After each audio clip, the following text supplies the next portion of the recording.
नमस्कार, आप सभी का स्वागत है यूथ अध्ययन के चैनल पे। साथियों, एक बार फिर से मैं आप सभी के बीच एचबीटेट नवंबर 2026 के लिए जीके का पार्ट 7 लेके आ चुका हूँ।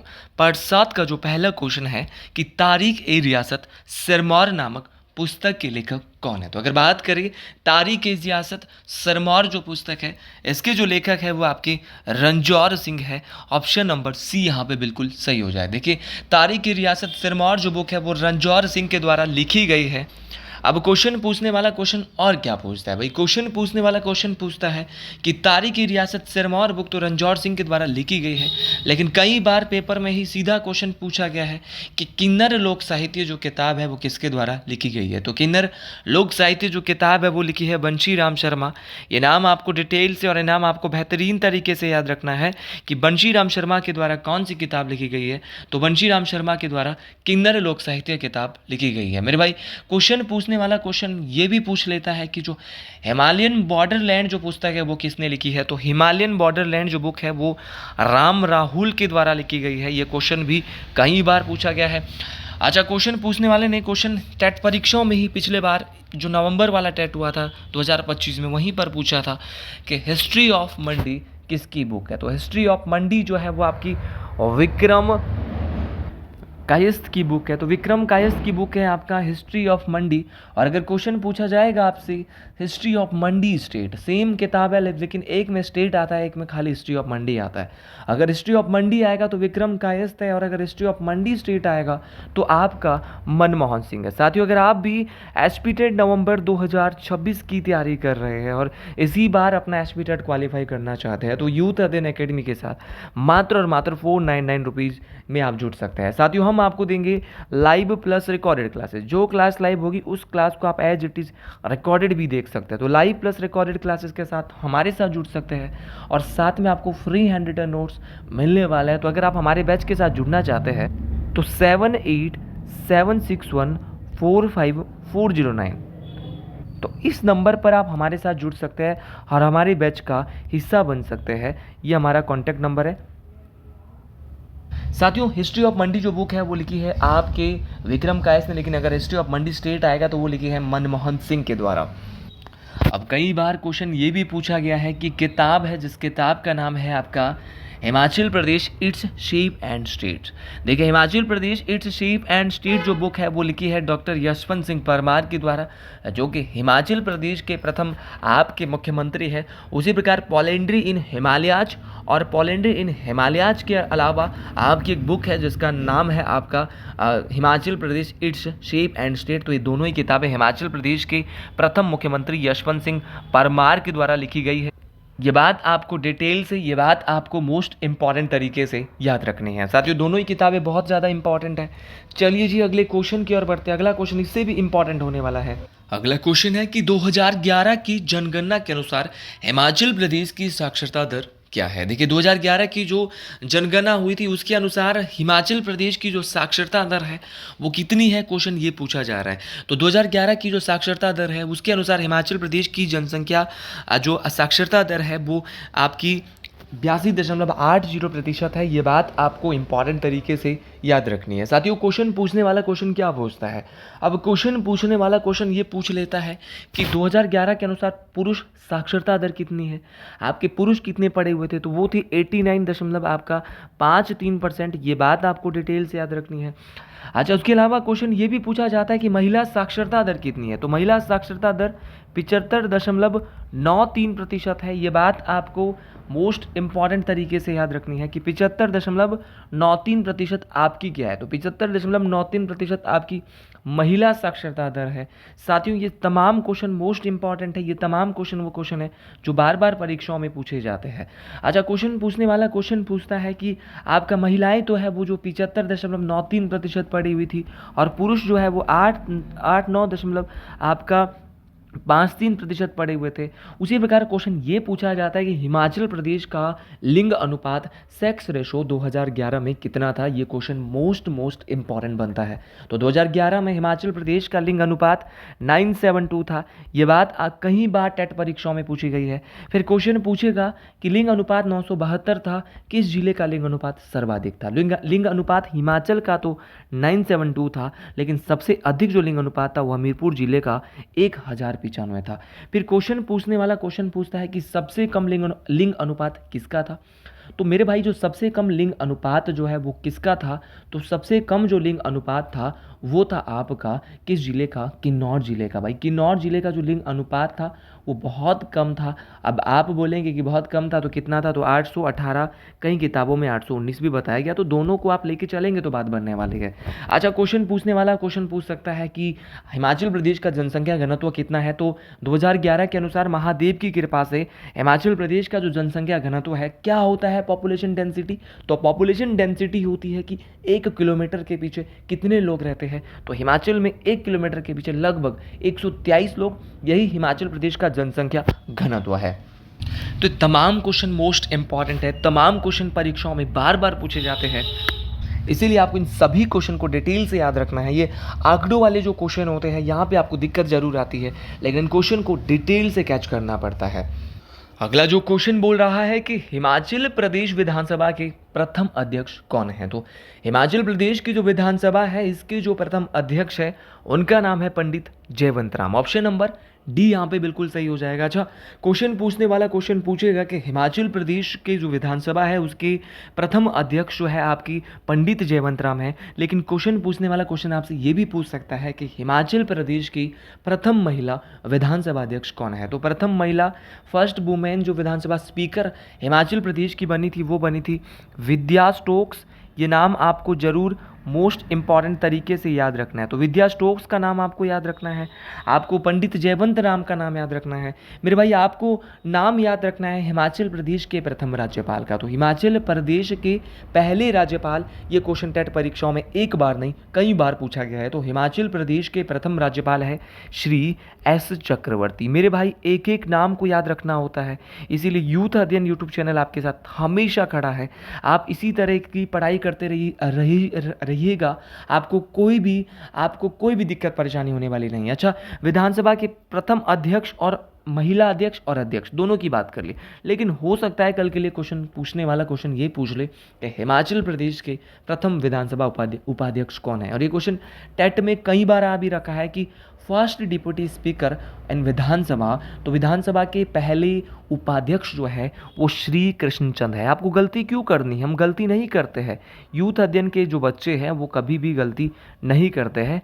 तो श्री कृष्णचंद जो है वो कौन है, तो वो विधानसभा के, आपकी जो हिमाचल प्रदेश की विधानसभा है उसके प्रथम क्या है, उपाध्यक्ष है, फर्स्ट डिप्टी स्पीकर है। अच्छा, हिमाचल प्रदेश में जब डॉक्टर यशवंत सिंह परमार हिमाचल प्रदेश के पहले मुख्यमंत्री बने थे तो उनके साथ विधानसभा का सेक्रेटरी, उनके साथ पहला आपका हिमाचल प्रदेश की में विधानसभा भी बनी होगी। तो उस समय विधानसभा का जो मुख्य सचिव कौन बना है, सबसे पहले तो बात करते हैं हिमाचल प्रदेश के प्रथम मुख्य सचिव की।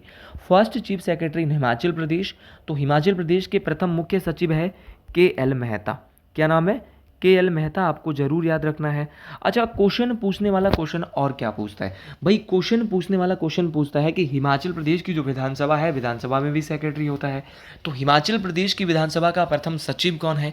तो विधानसभा का जो प्रथम सचिव है वो, उनका नाम भी मैं आपको बता देता हूँ। तो विधानसभा की प्रथम सचिव का नाम जो है वो आपका श्री NS नंदी है, NS नंदी। तो NS नंदी का नाम आपको जरूर और बेहतरीन तरीके से, बहुत इंपॉर्टेंट तरीके से याद रखना पड़ेगा, क्योंकि सारे क्वेश्चन बहुत इंपॉर्टेंट रहने वाले हैं, परीक्षाओं में काम आने वाले, इसलिए आपको हर एक क्वेश्चन को ध्यान से, दिमाग से, इंपॉर्टेंट तरीके से सीखना है। आपसे क्वेश्चन पूछने वाला क्वेश्चन ये भी पूछ सकता है कि हिमाचल प्रदेश की पहली महिला राज्यपाल कौन है। तो पहली महिला राज्यपाल हिमाचल प्रदेश की बनी थी श्रीमती शीला कौल। तो शीला कौल का नाम आपको जरूर याद रखना है। ये कौन है? तो ये हिमाचल प्रदेश की जो विधानसभा है उस हिमाचल प्रदेश की पहली महिला राज्यपाल है। राज्यपाल, और अगर पहली राज्यपाल पूछ लिए तो खाली पहले राज्यपाल पूछे तो उनका नाम है श्री एस चक्रवर्ती।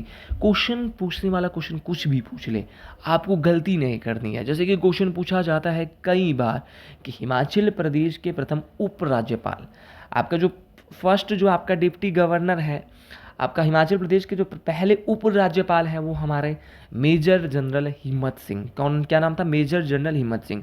अच्छा, 2 क्वेश्चन और बताता हूँ और इन्हीं 2 क्वेश्चन के बाद इस क्वेश्चन को समाप्त करूंगा। क्वेश्चन पूछा जाता है हिमाचल प्रदेश के प्रथम मुख्य आयुक्त। मुख्य आयुक्त होता है first chief commissioner. First chief secretary तो आपका KL मेहता था, लेकिन अगर चीफ कमिश्नर, जब हिमाचल मुख्य आयुक्त प्रांत बना था तो उस समय हिमाचल में प्रथम मुख्य आयुक्त बनाया, तो प्रथम मुख्य आयुक्त बनाया NC मेहता।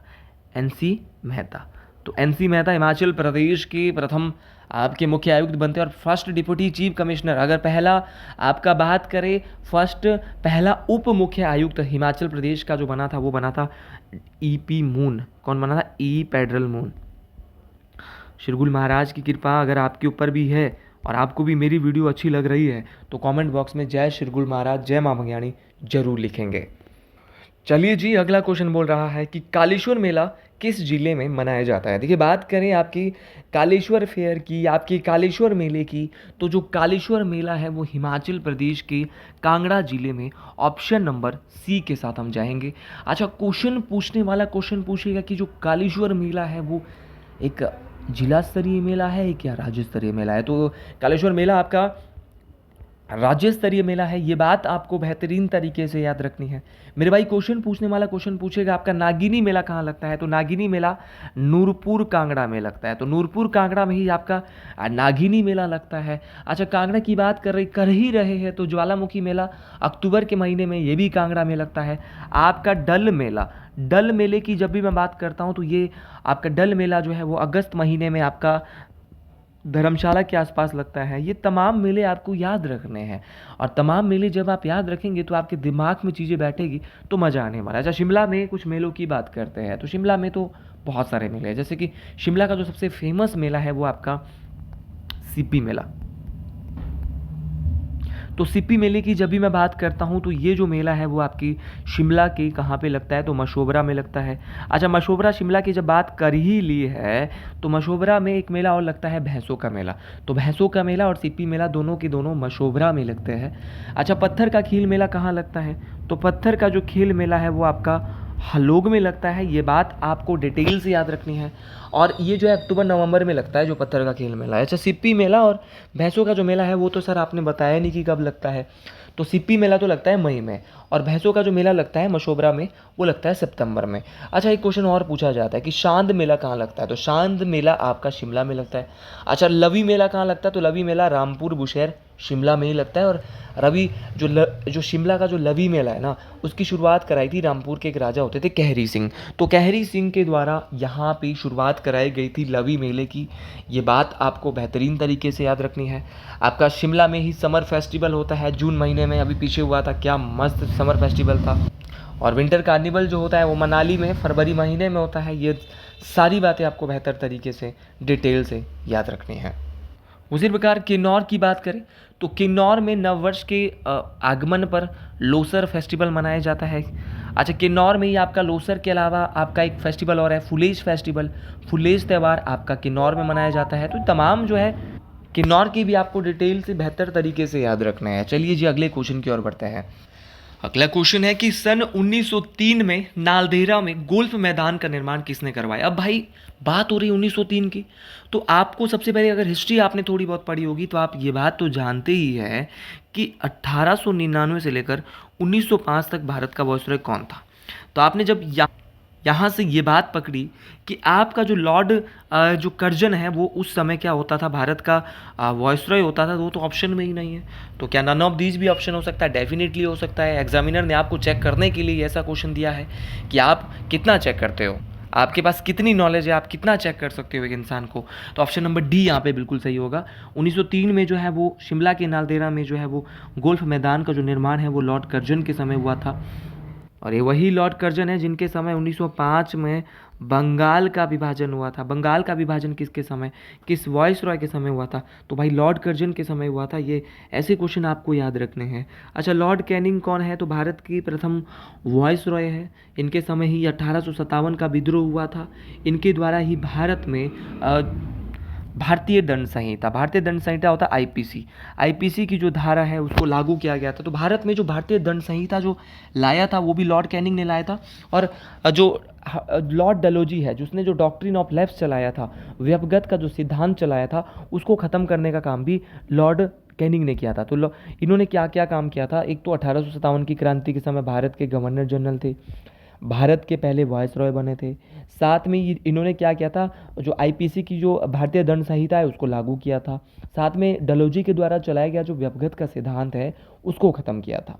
अच्छा, लॉर्ड मेयो, भाई इनके बारे में ऑप्शन में यहाँ पे ज़्यादा नहीं बताऊँगा क्योंकि लॉर्ड मेयो का नाम यहाँ पे है ही नहीं। आपका बात करता हूँ मैं कुछ और, जैसे कि लॉर्ड डलोजी, इनके द्वारा जो है वो क्या किया? तो इनके द्वारा जो लॉर्ड डलोजी है उन्होंने क्या किया? तो लॉर्ड डलोजी साहब ने यहाँ पे क्या कर दिया? तो लॉर्ड डलोजी साहब ने व्यपगत का सिद्धांत भारत में चलाया। इनके समय भारत में पहली रेल चलाई गई थी। मुंबई से ठाणे 34 किलोमीटर डिस्टेंस था। उसी प्रकार इनके द्वारा ही जो है इनको ही लोक निर्माण विभाग का जो है वो मरम्मत करवाई थी। जनक उसका है। लॉर्ड रिपन के बारे में अगर बात करें तो इनको कहते हैं father of local self government, स्थानीय स्वशासन का पिता। इन्होंने वर्नाकुलर प्रेस एक्ट को रद्द किया था और 1881 में पहली बार नियमित जनगणना की शुरुआत। तो पहली बार नियमित जनगणना की, नियमित का मतलब है जैसे कि लॉर्ड मेयो ने तो जनगणना की खाली शुरुआत करी, लेकिन उसको कंटिन्यू बनाने का जो काम किया था वो एक व्यक्तित्व ने किया था, जिस व्यक्ति का नाम था आपका लॉर्ड रिपन। उसने इसको कंटिन्यूसली सेंसस बनाया था। ये बात आपको बेहतर तरीके से याद रखनी है। अगले क्वेश्चन की ओर बढ़ते हैं। तो लीजिए जी, अगले क्वेश्चन की ओर बढ़ते हैं। अगला क्वेश्चन बोल रहा है कि निम्नलिखित संयोजनों में से अभयारण्यों एवं झीलों जहाँ वो स्थित है उसके मिलान कीजिए और गलत संयोजन चुनिए। देखिए, तुंडहा जो है वो कहाँ पर है? तो गलत आपको चुनना है कि आपका तुंडहा जो है वो सोलन में नहीं है, रूपी भावा सिरमौर में नहीं है, कन्वर किन्नौर में नहीं है, आपका शीली अभयारण्य शिमला में नहीं है। तो क्या ये सभी गलत है? क्या आपको लगता है क्या ये सभी गलत है? मेरे मुताबिक जो जितने भी ये यहाँ पे है, यहाँ पर बोला है कि संयोजनों का अभयारण्य एवं जिलों जिस जिले में है उसका मिलान आप कीजिए और उनको आपस में मिलाइए और उनके साथ और गलत का पता लगाइए कि गलत कौन सा है। तो सभी गलत है, केवल पहला और दूसरा गलत है। इनमें से कोई नहीं, ये भी नहीं हो सकता। ठीक है, ये सभी क्या है? गलत है। तो डेफिनेटली ये सभी गलत है क्योंकि पहला और दूसरा भी गलत, सारे गलत है भाई। क्योंकि जो आपका रूपी भावा वन्यजीव अभयारण्य है वो कहाँ पर है? तो रूपी भावा जो है, क्योंकि अगर मैं सिरमौर की बात करता हूँ तो सिरमौर में तो आपका रेणुका सिरमौर में है। ठीक है, आपका चूड़धार जो है वो सिरमौर में है। ठीक है, किन्नौर में जो है आपका रूपी भावा है। अब किन्नौर तो यहाँ पे है नहीं। शीली तो भाई आपका सोलन में है। कन्वर आपका कहाँ पड़ता है? तो कन्वर आपका जो है वो आपका कन्वर वन्यजीव अभयारण्य आपको पता है कहाँ पर है। तो ये तमाम जो मैंने आपको बोले हैं ये आपको तीनों के तीनों याद रखने हैं बेहतरीन तरीके से। तो ये सारे के सारे आपके क्या हो जाएंगे? तो ये सारे के सारे आपके क्या हो जाएंगे भाई? आपके ये सभी गलत हो जाएंगे। ऑप्शन नंबर सी के साथ हम जाएंगे। और आजकल के डेट में ऐसे क्वेश्चन पूछे जा रहे हैं, ऐसा ट्रेंड चल रहा है और ऐसे ट्रेंड के साथ हमको चलना पड़ेगा, तब जाके बात बनने वाली है। अगला क्वेश्चन है कि बाबा काशीराम को बुलबुल ए पहाड़ या पहाड़ा द बुलबुल किसके द्वारा कहा गया था? ये क्वेश्चन है, ये क्वेश्चन वो क्वेश्चन है जो एक बार नहीं कई बार रिपीट हो चुके हैं। और क्या हम इन क्वेश्चन के साथ धोखा करेंगे? क्या हम इन क्वेश्चन को कम पढ़ के बोलेंगे कि ठीक है हो गया? नहीं, हम इन क्वेश्चन को इनकी बाल की खाल निकालनी है। हमको इनको बहुत डिटेल से और बहुत बेहतरीन तरीके से पढ़ना है ताकि हमारा दिल बोले कि हाँ जी, हमने इनको बहुत ध्यान से पढ़ा है। अच्छा, तो इनको जो पहाड़ा दा बुलबुल कहा था वो सरोजनी नायडू ने कहा था। साथ में ही पहाड़ी गांधी जो बाबा काशीराम हैं, इनको जो है वो अगर इनकी बात करें तो इनको जो पहाड़ी गांधी की जो उपाधि दी थी, इनको जो ये पहाड़ी गांधी कहा था बाबा काशीराम को, वो कहा था पंडित जवाहरलाल नेहरू ने। तो सरोजनी नायडू ने पहाड़ा दा बुलबुल और जवाहरलाल नेहरू ने इनको क्या कहा था? आपका पहाड़ी गांधी। और पहाड़ी गांधी की जो उपाधि इनको मिली है वो 1937 में मिली है। और कौन सी जनसभा थी? गदड़िया जनसभा।